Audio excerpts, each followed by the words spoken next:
Yesu nashimwe bene data, nizere ko mumeze neza, nizere ko muri amahoro. Birashoboka yuko umaze igihe kinini ukijijwe cyangwa se akaba ari n'igihe gitoya umaze wakiriye Yesu nk'umwami n'umukiza w'ubugingo bwawe, ariko ukaba utazi iyi mico irindwi cyangwa se ibi bintu birindwi Imana ibishaka kubona ku mukristo wese uwo ari we wese kugira ngo azabe umuragwa w'ubugingo. Ibi bintu birindwi Imana ibishaka kubona ku mukristo kugira uvuga uti uriya namusize umubare w'abazaba abana banjye cyangwa se mw'abazabona ubugingo, mw'abazaba mu gihugu cyanjye cy'abera. Ugasanga wibereye hano mu isi, nyamara Imana yarakuremeye kugira ngo uzabe umuragwa w'ubugingo kubera yuko iyo mico Imana yikubonaho. Rero nshuti yanjye, ntucikwe muri iyi video, tugiye kurebera hamwe imico irindwi Imana ibona ku mukristo uwo ari we wese, ikavuga uti byange bikunda uriya namuhaye ubugingo, uriya tuzabana mu gihugu cy'abera. Twese dukijijwe siko tuzashyika mu gihugu cy'abera, twese dukijijwe siko tuzabona ubugingo buhoraho, ariko hari abo Imana yagiye yitoranyiriza cyangwa se yagiye yisigariza abo bantu, bakaba byagenda uko byagenda gute kose bakaba bazabona ubugingo buhoraho cyangwa se bazashyika mu gihugu cy'abera. Rero nshuti yanjye, rero tugiye kureba hano imico irindwi Imana ibona ku mukristo wese, ikaba yaravuze uti nguriya azabona ubugingo buhoraho.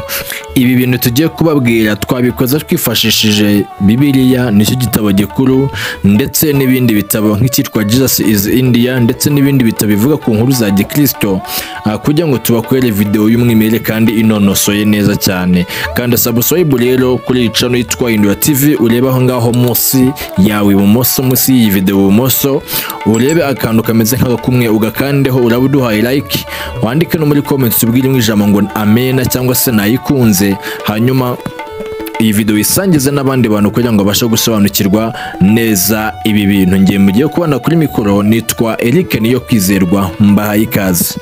Mbere yuko dutangira kuvuga iyi mico irindwi Imana ibona ku mukristo ikabona yuko azavamo umwana w'ubugingo, tugiye kubanza dusoma ijambo ry'Imana. Tugiye gusanga mu gitabo cya Matayo ibice byaho 5 umurongo wa 14 turashyitsa ku murongo wa 16.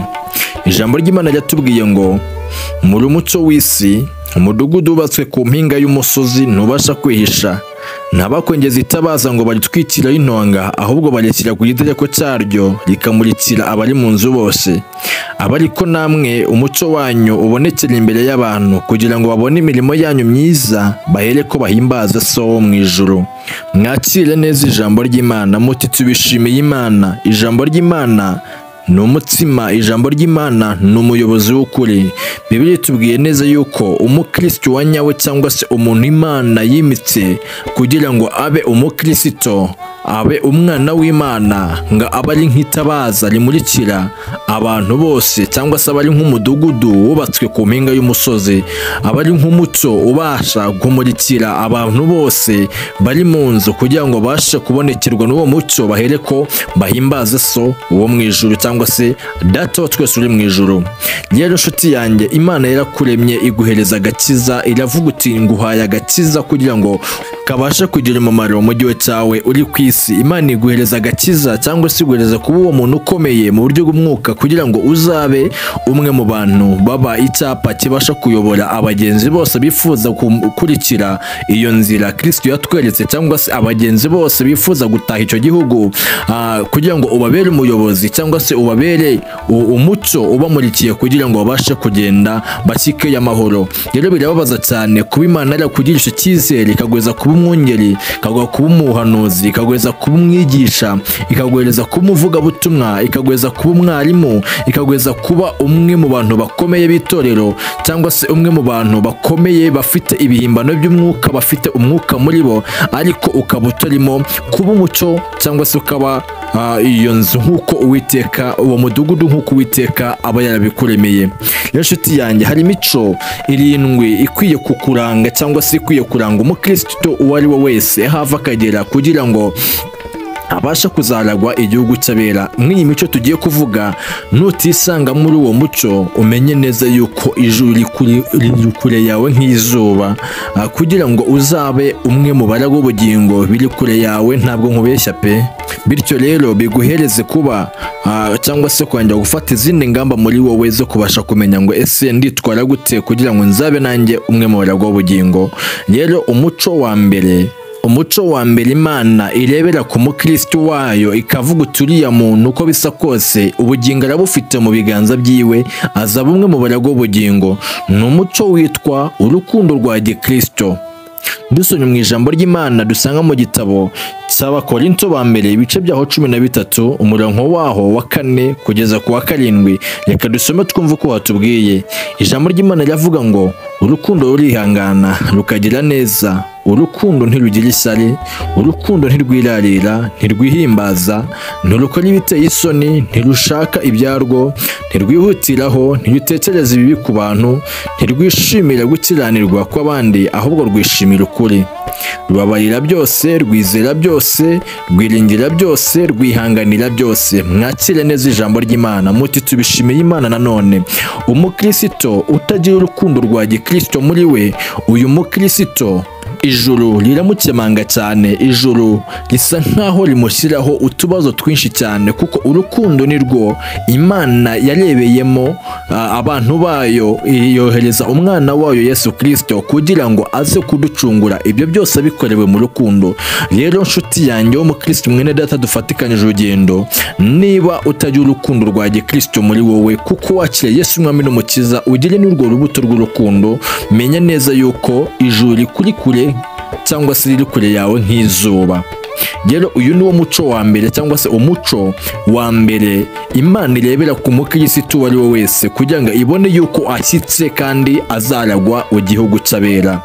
Uyu muco rero nimba utawibonaho, menya neza yuko igihugu cy'abera kiri kure yawe, igihugu cy'abera utakyegereye ahubwo kiri kure yawe. Umenye uburyo ubyitwaramo, ushakisha urwo rukundo kandi urutunge muri wowe, urukunda abantu, urwereka abantu, kuko nibyo Imana ikwifuzaho nshuti yanjye.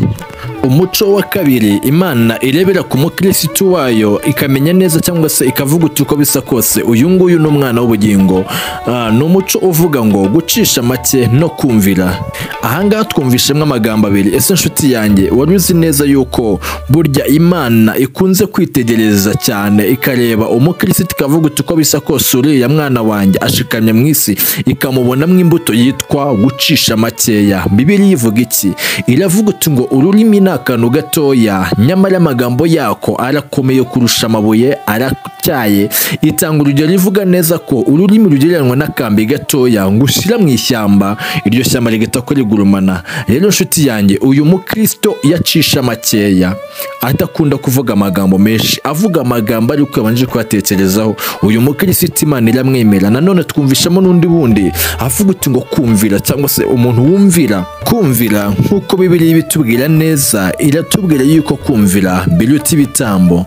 Rero umukristo wa nyawe uw'Imana ireba ikishimira ikavuga uturiya n'umwana wanjye atuye mu isi, kandi isa n'isaha izagera muzamure mushyitse, mwicaze iburyo bwanjye, mwicaze aho nanjye mbaye.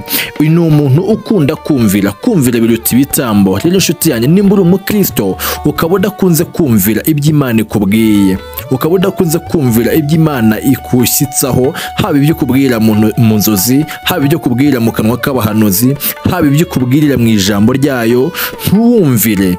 Umenye neza yuko ijuru ryawe cyangwa se ijuru riri kure yawe ku buryo kurishyikira bitoroshye nshuti yanjye. Rero hano twumvishemo amagambo abiri, kumvishemo gucisha make no kumvira. Iyo niyo mico ikomeye cyane umukristo agomba kugenderaho igihe cyose kugira ngo azabe umwe mu baragwa ubugingo. Nimba uyigenderamo felicitation, kandi nimba utanayigenderamo ukwiye kwiga kuyigenderamo, kuko nibwo uzabasha kubaho utekanye ndetse ufite na gakondo yaho uzataha. Muco rero wa gatatu Imana ikureberamo ikavuga uko bisa kose uriya n'umwana w'ubugingo, ni umuco witwa kwizera gukomeye. Nongereho kwizera gukomeye. Bibiliya mu Baroma ibice bya 10:17 hatubwira neza iki cyigisho tuvuze. Haratubwira ngo dore kwizera guheshwa no kumvira, no kumva kuzanwa n'ijambo rya gikristo. Mwakire neza ijambo ry'Imana muti tubishimiye Imana. Nanone Kwizera ni umwe mu muco Imana irebera ku mukristo ikavuga uti nubwo uko bisa kose uriya mukristo acishijwe ariko ndi kumubonaho kwizera. Kwizera rero ni umwe mu muco Imana ikureberamo ikavuga uti uko bisa kose uriya mwana wanjye nzamuhereza ubugingo buhoraho. Kuko kwizera kujya kubasha gutuma ibiriho cyangwa se ibitariho nabyo biremeka, ibyo utabonesha amaso yawe bikabasha kuremeka mu izina rya Yesu, kuko ufite uko kwizera. Kwizera kubasha gukura imisozi, kwizera kubasha kwimura ibibaya, kwizera kubasha gutuma hari imfatiro za Satani zigenda zinyeganyega, kubasha gutuma umutima ukanguka ukabasha kurenza amaso ibi bintu by'isi tubona, hanyuma ukawerekeza ku byo hejuru. Rero nshuti yanjye, niba ufite kwizera umenye neza yuko uyu nguyu ni umuco mwiza ukomeye Imana yaguhaye kugira ngo uwugenderemo. Umuco wa gatatu Imana irebera mu mukristo ikamenya neza yuko uyu mukristo cyangwa se ikavuga uti uko bisa kose uyu mukristo azabasha gushyika mu gihugu cyanjye, ni umuco witwa gukiranuka mu byo dukora. Umukristo wa nyawe cyangwa se umukristo ufite intego yo kutatinda hano mu isi cyangwa se kutazaguma mu isi, ahubwo ufite intego yo kuzaba mu gihugu cy'abera, uyu mukristo abasha kujya ahora akiranuka uko bwije n'uko bukeye kuri buri kintu cyose abana nacyo mu isi. Rero uyu nguyu ni umuco ukomeye Imana ikunze kurebera ku mukristo kugira ngo irebe kuko niba ashyitse azaba umwe mu gihugu cy'abera. Gukiranuka mu byo dukora ni intwari ikomeye cyane, ni urugamba rutoroshye, ariko dukwiye kujya turunesha tugakosha uko dushoboye kose kugira ngo tubineshe, kuko ni umwe mu muco cyangwa se ni umwe mu rugendo mu mpamba izabasha kutushyitsa mu gihugu cy'abera tutagiweho umugayo cyangwa se tutabonweho umugayo. Bibiliya itubwira mu Migani ibice 11 umurongo wa 5 haratubwira ngo gukiranuka k'umuntu uboneye kuzamutunganyiriza inzira, ariko umunyabyaha azagushwa n'ibyaha bye. Rero inshuti yanjye, umukristo wa nyawe ufite gahunda yo gushyika mu ijuru tagati iyo ari yo guhabwa ubugingo buhoraho, uyu mukristo ahora yiga uko yakiranuka ku gato no ku kanini, buri munsi cyangwa se buri saha, agahora anasaba n'amaraso ya Yesu Kristo kugira ngo ahora mwiza. Hari umuririmbyi yaririmbye ngo buri munsi nkeneye amaraso ya Yesu, ayishya mu cyongereza avuga ngo every day I need blood of Jesus because is good, because is good. Buri munsi nkeneye amaraso ya Yesu Kristo kugira ngo anyeze kuko ari meza cyane. Umukristo rero wa nyawe abasha kubaho buri munsi akiranukira Imana, ahora ananasenga n'Imana ayibwira ati nkeneye amaraso yawe ahoreza nyeza buri kanya. Uwundi muco wa gatanu Imana irebera ku mukristo ikavuga uti uko bisa kose uriya ubugingo buhoraho azabwegukana, ni umuco uvuga ngo gusenga no gushimira. Abatesalonike ibice byaho 5 umurongo waho wa 17 n'umurongo wa 18 mwumva uko hatubwira. Haravuga ngo musenge ubudasiba, mu bibaho byose muhore mushima, kuko ari byo Imana ibishakaho muri Kristo Yesu, ibashakaho muri Kristo Yesu. Mwakire neza ijambo ry'Imana nanone muti tubishimiye Imana. Umukristo rero Imana ireba ikavuga uti uriya muntu azaba umwe mu baragwa w'ubugingo, uriya ni umwana w'ubugingo. Uyu mukristo ahora asenga uko bwije n'uko bukeye, ngo kandi akibuka gushima. Birashoboka yuko twese cyangwa se abakristo bamwe na bamwe basenga bakumva yuko bihagije, ariko ntibibuke no gushimira Imana mu byo ibe yagiye bakorera.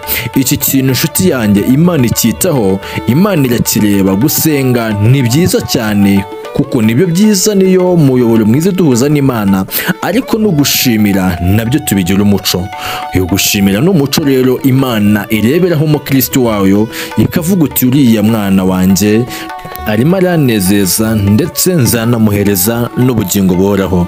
Jya wibuka rero gushimira Imana ku buryo iba yagiye gukorera, ku migambi myinshi ya Satani bagiye igutarutsa, ndetse ku mirimo itangaza bagiye gukorera. Imana izabasha kujya inezerwa iri mu ijuru, kandi ibifate nk'umuco ukomeye kugira ngo uzabe umwe mu baragwa b'ubugingo buhoraho iteka ryose. umuco rero wa gatandatu Imana ikureberamo ikavuga uti uko bisa kose uriya mwana ni umwana w'ubugingo, uriya nzamuha ubugingo buhoro bitewe n'uko urimo uwitwaramo. Ni umuco witwa kwigisha abandi urukundo rw'Imana. Umukristo wa nyawe, umukristo ufite intego yo gusika mu gihugu cy'abera, abasha gutangariza abandi urwo rukundo yabashije nawe kwakira, abasha gutangariza abandi ubutumwa bwiza buturuka ku Mwami Imana. Uwo muco afite mu bandi, uwo muco afite muri we, akabasha kuwusangiza abandi. Rero uyu muco Imana irakwitegereza ukakubonaho, ikabona yuko uzava nk'umwana w'ubugingo buhoraho iteka ryose. Dusomye mu gitabo cya Matayo ibice byaho 28 umurongo wa 19 n'uwa 20, haratubwira ngo kadusome mu izina rya Yesu twumve uko hatubwira. Haratubwira ngo nuko mugende muhindura abantu bo mu mahanga yose, abigishwa mu babatize mu izina rya Data wa twese n'Umwana n'Umwuka wera, mubigishe kwitondera ibyo nababwiye byose, kandi dore ndi kumwe namwe iminsi yose kugeza ku mperuka y'isi. Umukristo Imana ifite umugambi wo kuzashyitsa mu gihugu cy'abera. Uyu mukristo akwiriye kujya akora mu bintu byose Imana amutegetse byo kwirinda cyangwa se ibyo gukora kiri mu isi, ikintu akwiriye kugikoramo, guhamagarira abantu kwakira Umwami Yesu nk'Umwami n'Umukiza mu bugingo bwabo. Guhamagarira abantu kwakira Kristo Yesu nk'Umwami n'Umukiza mu bugingo bwabo, akabatangariza umuco yamenye, akabatangariza buri kimwe cyose yamenye ku Mwami Yesu, kugira ngo abashe nabo bizere, nibamara kwizera bamwizere, abahereze nabo ubugingo buhoraho. Rero uyu muco Imana yukubonaho, ikakubona mu murimo wayo ukora neza cyane, ibasha kuvuga uti uriya mwana wanjye si kumuhereza ubugingo buhoraho gusa, ahubwo no hano mu isi nzajya ngenda mukubira buri uko angaburiye cyangwa se agaburiye ubwoko bw'Imana, ubwoko bwanjye, nzajya ngenda mukubira, muhereza imigisha myinshi cyane. Gukorera Imana rero nshuti yanjye nta gihombo kibirimo. Fata ako gakiza wamenye ugasangize mu bandi, fata ayo magambo meza wamenye y'ihumure uyasangize mu bandi, ubwo butumwa bwiza ubusakaze ku isi yose. Abemera bakizera Umwami Yesu mubabatize, nibwo muzabasha gusingira icyo Imana yabafatiye. Uyu nguyu yari umuco wa gatandatu. Reka tujye ku muco wa karindwi, ari nawo wa nyuma. Uyu muco wa karindwi uragira iti kwihangana no kubabarira. Birababaje kuba uri umukristo ukaba utazi kwihangana muri wowe. Nyamara Bibiliya itubwira iki? Iratubwira ngo kwihangana bitera kunesha. Umunyarwanda nawe agaca umugani akavuga uti ngo uwihanganya atora akaheze. Kwihangana ni imwe mu ntwari ikomeye cyane ibasha kuyobora n'iyi si.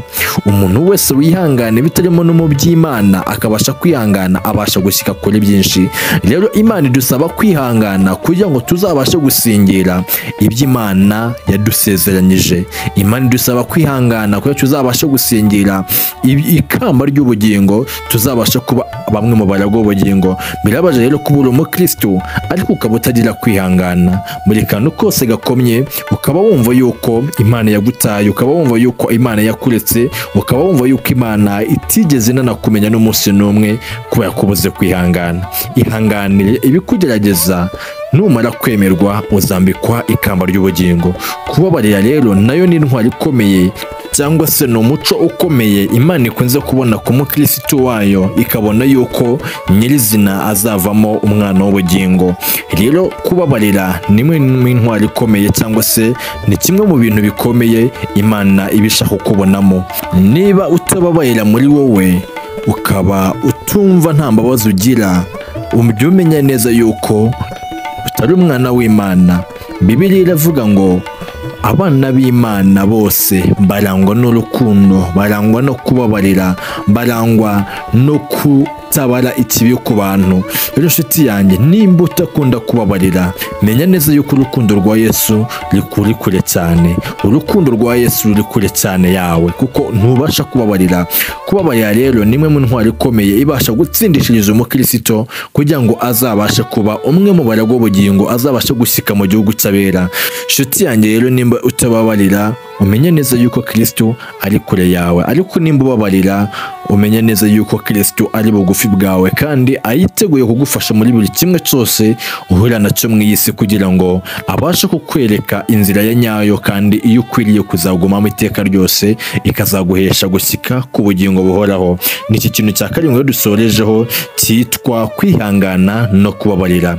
Rero inshuti yanjye nizere yuko ibi bintu byagufashije cyane, cyangwa se iyi mico irindwi yagufashije. Nimba yagufashije ntiwibagirwe kugenda ukanze subscribe kuri channel yitwa Hindura TV, ndetse wibuke gukanda na like, handika no muri comment ubwire ngo nayikunze iyi video cyangwa se tubwire ngo amena. Hanyuma twandikemo n'ikindi kintu cyose wifuze ko twazagarukaho tukubwira cyangwa se tugusobanurira, hanyuma wumva uguwe neza muri wowe. Imana iri guhereza umugisha twabanye mu iyi video kuva igihe yatangiriye kugeza magingo aya ngaya.